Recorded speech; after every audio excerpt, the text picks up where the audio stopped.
Howdy, gang, and welcome once again to the Duct Tape Studios.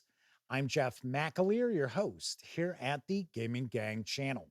Thanks for joining me once again. Before I dive on into today's first look, do want to remind you if you enjoy the Gaming Gang and would like to support the outlet, you can do so in a couple of ways. First, you can make a one-time donation by way of PayPal, or you can become a monthly member of our Patreon. And there are links to that in the show notes. Also, in the show notes, you'll find an invite link to our Discord server. So be sure to hang with the gang over on Discord. So today, I am going to unbox and take a first look at the Cypher System starter set from Monte Cook Games. This is written by Monte Cook and Sean K. Reynolds. This starter set is available now, carries an MSRP of $29.99. Having said all that, let's swing on over to the other camera because here I've got the Cypher System starter set.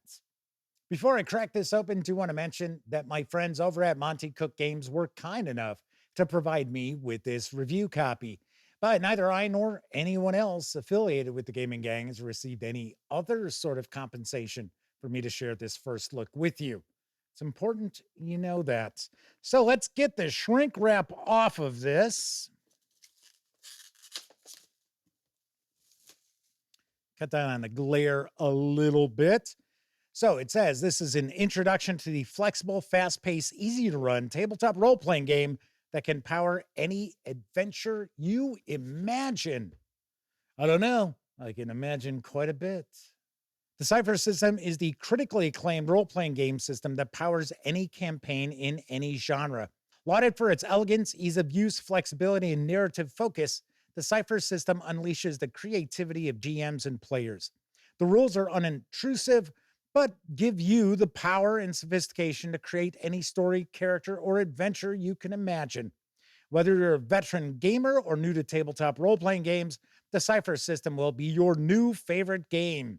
And this starter set will have you playing it in no time. And then it's going to tell us what's in here or some of the highlights of it. But we're going to open this up, take all these goodies out ourselves. You might be wondering, wait a second, Jeff, this is the Cypher System starter set, but I know Monte Cook Games has revealed they're going to kickstart a new edition, and it's going to just be called Cypher. So why would I want to pick up this starter set if I know there's a new edition on the horizon? Well, I have been informed that there are some tweaks being made to the Cypher system, or in that case, going to be Cypher, but they're not going to be massive changes.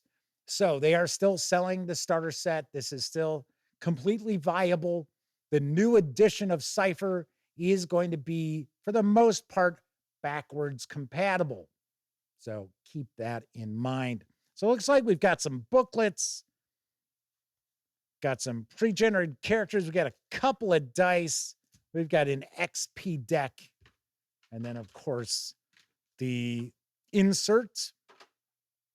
So first off, let's take a look at the player's book. Read this first. Of course, we're not going to take a look at each and every page of these booklets, but I do want to give you a really good feel for what you're going to find inside this starter set. And to be completely honest, I have quite a lot of review copies of various different genre books and standalone role-playing games from Monte Cook Games. I am not overly familiar with the Cypher system. I reviewed the core book years and years and years ago, and I remember bits and pieces, but I am looking forward to diving on in and checking the Cypher system out. So we've got credits here. Let's give credit where credit is due. So we've got our welcome. Welcome to the Cypher system, a role-playing game that can handle any genre: fantasy, sci-fi, modern, horror, fairy tale, post-apocalyptic, you name it. Of the two books included in the Cypher system starter set box, this one is for players and has spoiler-free information about how to play the game and what your player characters can do. The other book is for the game master and has additional rules, advice on how to run the game, some ready to play adventures, and other secret GM only information. If you're a player, stick to this book and don't read the game master's book. So we've got some pre-generated characters. I'll take a guess. We probably won't have character generation rules in here simply because normally in a starter set, you don't see that. You'll get some pre-gens. So we have 8 basic rules. There are 4 character types: warrior, adept, explorer, and speaker. You have 3 main stats: might, speed, and intellect. Each is a pool of points you can spend on various things. Players make all rolls. If your character attacks a foe, you, the player, roll the attack.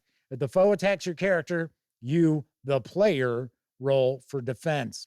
Some of your character abilities cost points from your pools when you activate them. When you roll, you can make it easier by spending 3 points from the appropriate pool. Taking damage decreases your pools.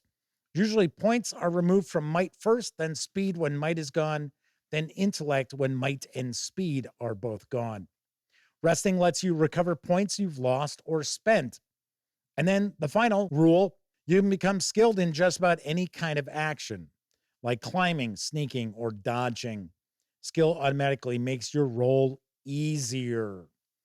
So discussing character types, might, speed, and intellect. Edge.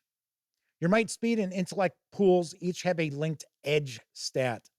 Might edge, speed edge, and intellect edge. Whenever you spend points from a pool, reduce the point cost by your edge for that stat. For example, if you use a special attack that costs 2 might points, subtract your might edge from that cost. If this reduces the cost to 0 or lower, activating that ability is now free for your character. It's normal for your might edge, speed edge, and intellect edge to be different numbers. Generally, you can only use your edge once per action. Players make all the rolls. We've got difficulty and target numbers. So, of course, we are rolling on a 20-sided die. Each difficulty has a target number, which is always 3 times the difficulty. So a difficulty 2 task has a target number of 6, and a difficulty 5 task has a target number of 15. A 2 would be standard, 5 is challenging. So we've got our list of task difficulties there. You can ease a task by spending points from your pool. If I remember correctly, I think it decreases the difficulty by 1. So that is easing tasks. There's also hindering tasks, which I would take a guess that's probably something the game master is going to do. You know what? Since these are kind of the rules here, I think we'll look at each of the pages here. Rolling a 1, GM intrusion. A roll of 1 on the D20 is a special roll called a GM intrusion. The game master intrudes on the story with a new and unexpected challenge that makes the situation more complicated for your character. You might drop your weapon as you attack. You might slip and fall as you try to dodge a foe. You might blurt something inappropriate to a diplomat you're trying to persuade.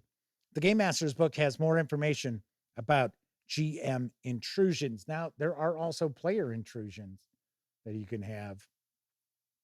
Talking about rerolls, as you play, your character will earn experience points. You can spend 1 experience point to reroll a die and take the better of the 2 results, even if one of the rolls is a natural 1. You can spend another 1 XP to reroll again, but unless it's life or death for your character, you probably shouldn't use more than 1 experience point on a reroll. So you've got activating abilities, which I believe will cost points from your pool. Some of your character abilities require you to spend points from your pools. Well, there you go. In order to activate them. For example, you could have a special bashing attack that costs 1 might point and dazes your foe, or a technique that lets you throw 2 knives at once that costs 2 speed points. Usually the points come from a relevant pool. A special 2-handed hammer attack probably costs might points. A tricky laser dodging maneuver probably costs speed points, and mentally creating a force field probably costs intellect points. Then we have applying efforts. So you can spend 3 points from the appropriate pool to ease the task by 1 step, which we already kind of took a peek at prior. So that's applying effort. And it says when you apply effort, don't forget to subtract your edge stat. So it's 3 points, but if you had like an edge of 2, it would only cost you 1. Then we have effort to damage, retrying tasks. If you fail on an action other than an attack roll or defense roll, you can try again on your next turn if you want to, but you have to apply effort when you try again. So you would have to spend points. So we've got taking damage. So damage is applied to your might, speed, and intellect. I think that's one of the changes coming with Cypher.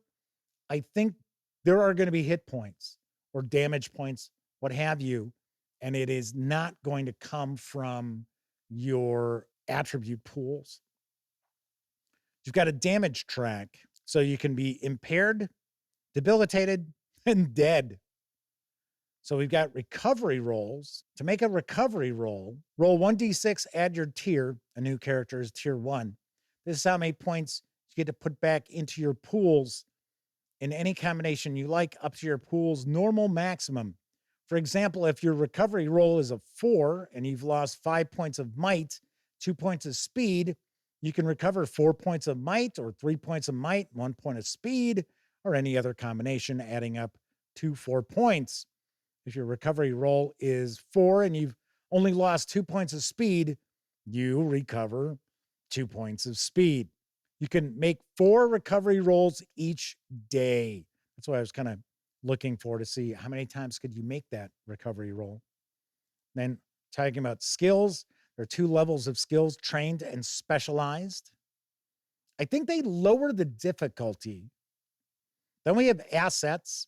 An asset is anything that helps you with a task, such as having a really good crowbar when trying to force open a door or being in a rainstorm when trying to put out a fire.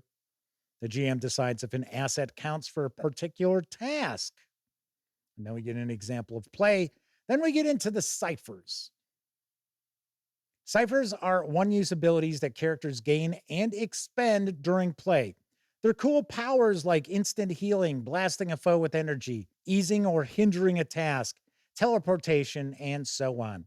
Depending on the game's genre, ciphers might be manifest or subtle. Manifest ciphers are physical objects like magic potions or technological gizmos. Subtle ciphers are completely non-physical things like a blessing from a luck goddess or a burst of insight. The GM decides whether the game is using manifest ciphers, subtle ciphers, or both. We get our character advancement. We've got some equipment. I do believe that Cypher system, as far as gear and expenses, costs of things, I think you're not really tracking like every dollar or every credit. I think it's fairly abstract. Here we've got our character types. The warrior. You're a good ally to have in a fight. You know how to use weapons and defend yourself. Depending on the genre and setting in question, this might mean wielding a sword and shield in the gladiatorial arena, an AK-47 and a bandolier of grenades in a savage firefight, or a blaster rifle and powered armor when exploring an alien planet. So then we get some special abilities. Then we got the adept. You master powers or abilities outside the experience, understanding, or sometimes belief of others. They may be magic, psychic powers, mutant abilities, or just a wide variety of intricate devices, depending on the setting. The explorer, you are a person of action and physical ability, fearlessly facing the unknown. You travel to strange, exotic, and dangerous places and discover new things. This means you're physical, but also probably knowledgeable. And then we've got the speaker. You're good with words and good with people. You talk your way past challenges and out of jams, and you get people to do what you want. Then we got the descriptors. So I think this is something that throws some people off as well, because your character has descriptors. They have focus or foci. So your descriptor defines your character. It flavors everything you do. It changes the way your character handles life. For example, the differences between a clever character and a stealthy character are considerable, not just in terms of game mechanics, but in their attitude toward problems and how they create solutions. So here are some of the descriptors: clever, exiled, learned, stealthy. Then we got the focus. Focus is what makes your character unique in the group. No two PCs in a group should have the same focus. Focus gives your character benefits and abilities at tier 1 and more every time they advance to a new tier. Your focus is the verb of the character sentence. I am an adjective noun who verbs. Bears a halo of fire, fuses flesh and steel, moves like a cat, needs no weapon, talks to machines. And then we have a glossary of key game concepts. So that is going to get us our introduction to the players and some of the various descriptors and foci and some of the rules of the game to get you started. Here's the Game Master's book. So, of course, this is going to have some adventures in it, obviously enough. So we've got running the game, talking about being a game master, some more details about some of the various rules, like the damage track, defending, falling. And we're going to get into ciphers. As the player book explains, ciphers are one-use abilities that characters gain over the course of play. They have cool powers that can heal, make attacks, ease or hinder task rolls, or, in a more supernatural and extreme example, produce effects such as nullifying gravity or turning something invisible. PCs can carry a limited number of ciphers at a given time. In your role as the game master, you decide when PCs get access to more ciphers, either to replenish ones they've used or to give them the chance to discard and replace ones they have. The trick is, you usually want the PCs to be frequently using and gaining ciphers because the game gets extra fun when they have new and interesting abilities to try out. So try to have at least one point in each game session where the PCs find ciphers. It's okay if the PCs are near or at their cipher limit most of the time. And we got some random ciphers, some examples here: Dark Sight, Detonation Fire, Eagle's Eye, Perfection, Repel, Shocker. Going to get into some details about those ciphers. It looks like we've got a little bit of a bestiary here with some creatures like the war droid, the zombie. You can see that the stat blocks are pretty short. And then we've got our adventures. Adventures or scenarios, modules, or whatever you prefer calling them, are the building blocks of a role-playing campaign. This part of the book includes 2 short adventures, each suitable for a group of Tier 1 PCs, enough to fill one game session of 3 to 5 hours.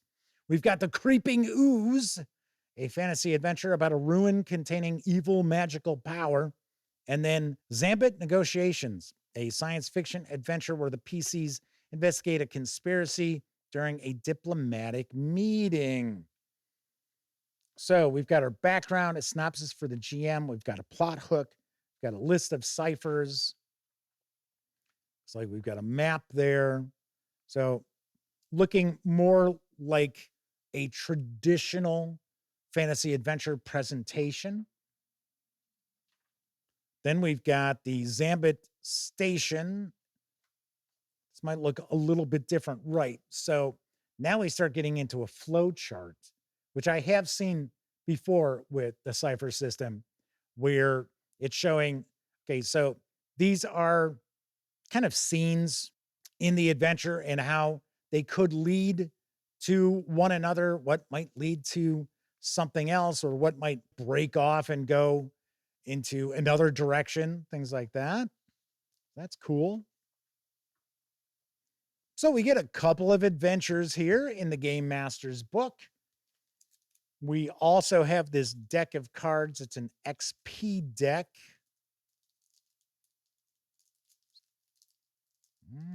Oh, there we go. I get you open it from the bottom. Yep, that's what it looks like.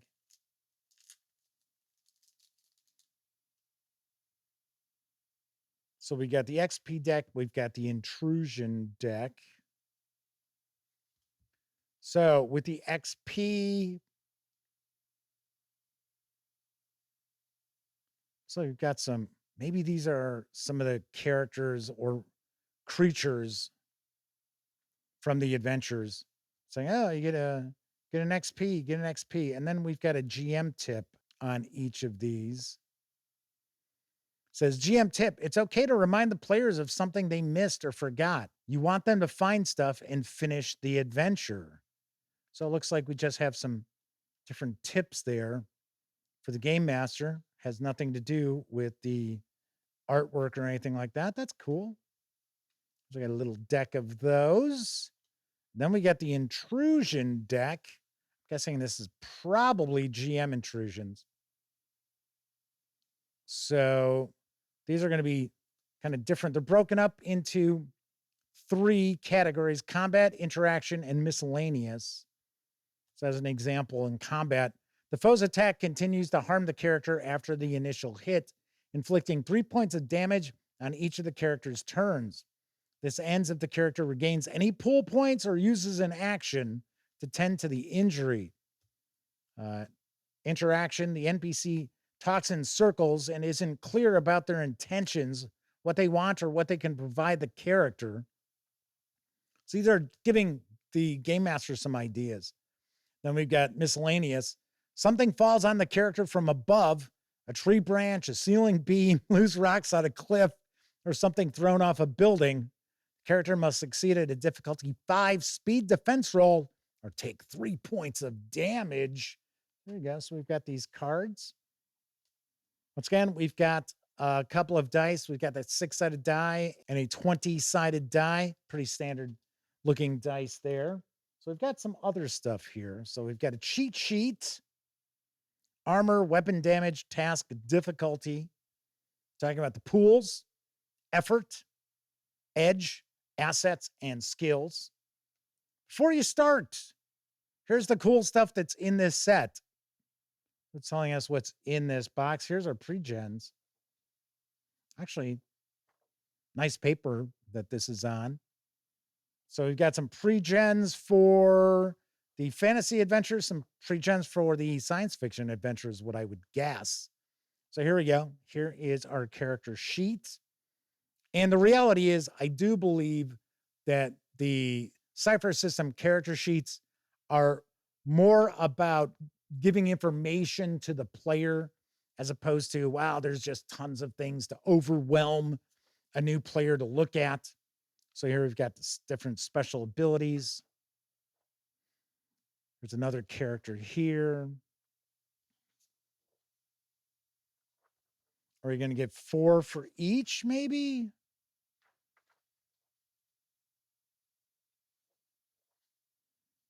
Well, that was what, 6? I think there was 6. I like the artwork. That's one thing I have noticed so far about Monte Cook Games. The artwork is excellent. Really, really good stuff. Okay, so here we've got our science fiction characters.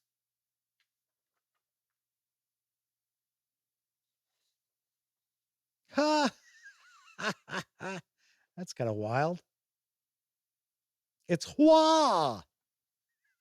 There you go. That's the name. So, to give you an example, this is Pelter. Pelter is a sharp-eyed explorer who pilots starcraft. There you go. So, there's special abilities: find the flaw, danger sense, danger, Will Robinson, flex lore, surging confidence, improved edge, weapons, pilot, knowledge skills, and trained in initiative and perception. And here we've got another character. Vemil is a stealthy explorer who moves like a cat. And of course, various different releases do have more descriptors, more foci, all of that for you to build on. And there's nothing stopping you from creating your own. And then I think this is going to be a map. It is. So this is the Creeping Ooze map. Nicely done there. And this is no doubt from the science fiction adventure Entombed in Ice. A pretty nice starter set, I gotta say. I am kind of surprised at the box, though. I would have thought maybe a little sturdier box. So we have got the cheat sheet. We've got the 2 maps. We've got the various different pre-gen characters. We've got the Game Master's book, the player's book, as well as the 20-sided and 6-sided die and a couple of decks of cards. And that's what we find when we take everything from the Cypher system starter set outside the box. So stay tuned. I will have a review of the Cypher system starter set in the not too distant future.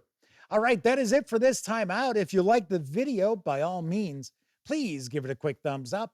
Subscribe to the Gaming Gang channel if you haven't already. And if you do subscribe, don't forget, ring that bell, because it'll not only let you know when I share videos such as this first look, it'll also inform you when my live stream, the Gaming Gang Dispatch, airs Tuesday, Wednesday, and Thursday evenings right here on YouTube at 7 p.m. Central. Of course, when you're not watching videos on the Gaming Gang channel, be sure to visit thegaminggang.com for all latest in tabletop gaming news, reviews, and a whole lot more you are not going to find here on YouTube.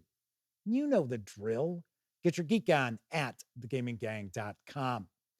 Thank you very much for watching. Once again, I'm Jeff McAleer, and until I see you next time, I certainly hope all of you get to enjoy plenty of great gaming with your gang.